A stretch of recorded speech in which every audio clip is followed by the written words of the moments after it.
ناظرین، بہت ساری ڈیولپمنٹس ہیں اور خاص کر کے رمضان کی آمد ہے اور اس سے پہلے پیٹرولیم پرائسز میں اضافہ، ڈیزل کی قیمتوں میں اضافہ ایک اور بڑا بوم ہے جو کہ پاکستان کے عوام پر گرا دیا گیا ہے۔ اس سے پہلے سولر صارفین کی جو شکایات تھیں وہ بھی تھمنے کا نام نہیں لے رہی تھی، جو وہاں اضافہ ہوا ہے اور اس کے نیٹ میٹرنگ میں، اور اب ایک مرتبہ پھر جو ہے وہ پیٹرولیم پرائسز میں اضافہ، اور وہ بھی عین رمضان سے پہلے۔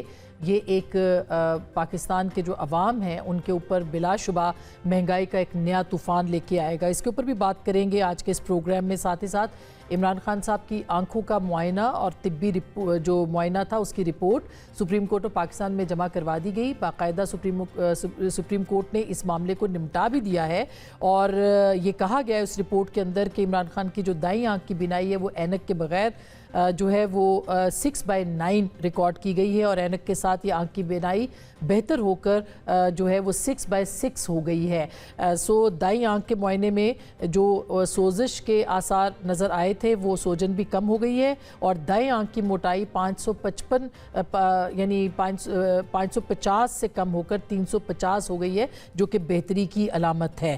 اچھا، اسی طرح سے جو ماہرین ہیں انہوں نے کچھ ٹیسٹ بھی لکھے ہیں اور یہ بھی کہا ہے کہ اگلا جو انجیکشن ہے عمران خان صاحب کو وہ 25 فروری کو لگایا جائے گا۔ یہ بھی یاد رہے کہ جو رپورٹ جمع کروائی گئی ہے اس میں یہ کہا گیا ہے کہ 70% بینائی جو ہے عمران خان صاحب کی وہ ریکور ہو چکی ہے۔ اب جو معاملہ ہے وہ یہ ہے کہ اس میں جو ڈاکٹرز گئے تھے وہ سپریم کورٹ کی ہدایات کے مطابق گئے تھے۔ اس میں ایک جو الشفا آئی ٹرسٹ ہاسپٹل ہے اس کے ایک ڈاکٹر، اور اس کے ساتھ ساتھ جو ہے وہ پیمز کے ایک ڈاکٹر وہاں پر تشریف لے گئے تھے، جن کی نگرانی میں یہ طبی معائنہ ہوا تھا۔ پھر ان کے بعد جو ڈاکٹر عاصم یوسف ہیں ان کو، اور دوسرے جو ان کے ڈاکٹر ہیں فیصل سلطان صاحب، ان کو پھر آن بورڈ لیا گیا تھا، اور نہ صرف ان کو آن بورڈ لیا گیا تھا بلکہ راجہ ناصر عباس صاحب اور بیرسٹر گوہر صاحب کو بھی بریف کیا گیا باقاعدہ ان کی جو صورتحال تھی یا ان کی جو طبیعت ہے اس کے حوالے سے۔ یہ بھی یاد رہے کہ ڈاکٹر عاصم یوسف جو ہیں، جو کہ خان صاحب کے ڈاکٹر ہیں، انہوں نے ایک پیغام بھی، ویڈیو پیغام جاری کیا ہے جس میں کہ انہوں نے یہ کہا ہے کہ ان کو ان سے معاونت ان کو بتایا گیا، ان کے ساتھ کنسلٹیشن بھی کی گئی، لیکن چونکہ وہ خود وہاں پہ موجود نہیں تھے لہٰذا وہ تردید یا تصدیق نہیں کر سکتے کہ عمران خان صاحب کی جو طبیعت ہے وہ کیسی ہے، اور وہ ان کی طبیعت، ان کا جو صورتحال ہے ان کی وہ کیسی ہے۔ یہ ایک بہت ہی اہم معاملہ ہے، لیکن جو کنٹروورسی جنریٹ ہوئی وہ یہ تھی کہ عمران خان صاحب کا خاندان جو ہے یا ان کے کوئی فرد کو وہاں پہ ہونا تھا، اور یہ جو تھا یہ معاملہ پارٹی کے اندر بھی اور ان کے خاندان کے اندر بھی بہت اہم ہو گیا، جب نام جو تھا ان کے جو کزن تھے ان کا آیا، قاسم زمان صاحب کا، لیکن علیمہ خان صاحبہ رپورٹڈلی جو کہ اطلاعات آئی ہیں انہوں نے کہا کہ ان کے علاوہ کوئی اور نہیں جا سکتا۔ بہرحال یہ کنٹروورسی جنریٹ ہوئی ہے۔ بیرسٹر گوہر صاحب نے تردید کی ہے کہ ان کو بھی کہا گیا تھا کہ وہ آئیں، انہوں نے انکار کیا، اس بات کی انہوں نے تردید کی ہے۔ تاہم پارلیمانی کمیٹی کا اجلاس ہوا، اس سے پہلے دھرنے ہو رہے تھے، پارلیمنٹ کے اندر بھی ہوئے، اور خیبر پختونخوا کے مختلف جگہوں پہ بھی جو ہے وہ دھرنے کیے گئے، جس کے بعد خیبر پختونخوا میں جو معمولات زندگی تھے وہ متاثر ہوئے تھے۔ اس کا کیا نقصان ہوا؟ کیا یہ پاور شوز تھے، نہیں تھے؟ اس کا فائدہ ہوا یا نہیں ہوا؟ لیکن حکومت نے کیوں کنسلٹ نہیں کیا اپوزیشن کو ان 2-3 دنوں کے اندر، یہاں تک کہ پارلیمنٹ کے اندر جو ہے وہ اراکین قومی اسمبلی اور محمود خان اچکزئی صاحب جو کہ قائد حزب اختلاف ہیں وہ محصور ہو کے رہ گئے۔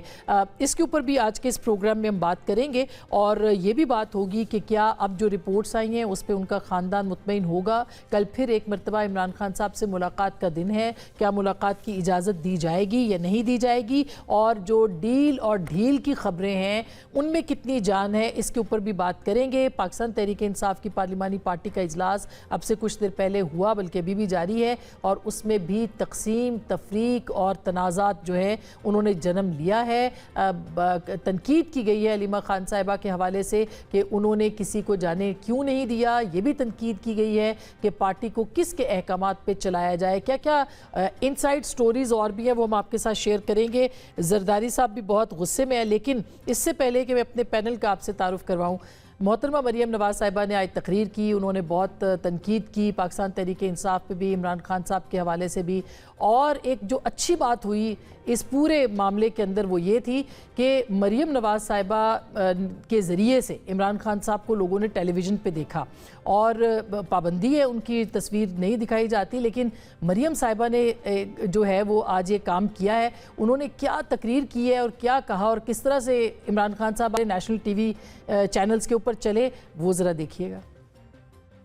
میں ایک چیز آپ کو دکھانا چاہتی ہوں اور پھر میں بتاؤں گی کہ میں کیوں دکھا رہی ہوں. یہ دیکھو, کھانا اچھا نہیں ہے جیل کا, پھر کہتے ہیں جی ایئر کنڈیشن لگا دو جیل میں, اب ٹی وی چاہیے جیل میں.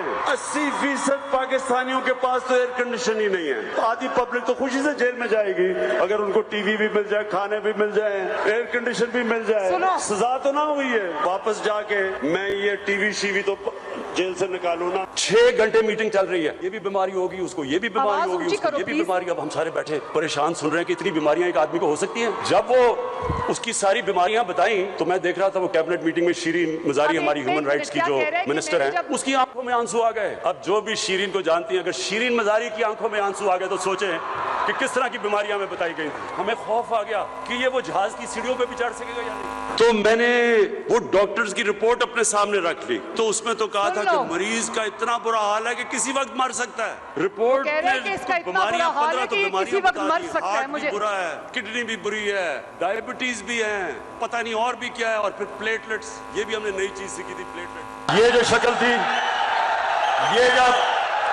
یہ شکل جب شیرین مزاری نے دیکھی تو تب بیچاری کی آنکھوں میں جانتے ہو یہ جو شکل, تو میں یہاں عام مریم صاحبہ نے تو یہ شارٹس چلوا دیے عمران خان صاحب کے, جس میں کہ عمران خان صاحب مذاق اڑا رہے ہیں نواز شریف صاحب کی بیماری کا اور ان کے پلیٹلیٹس کا وغیرہ وغیرہ. بہرحال صحت کے اوپر سیاست کہا جا رہا تھا کہ نہیں ہوگی, لیکن اب صحت پہ ہی سیاست ہو رہی ہے.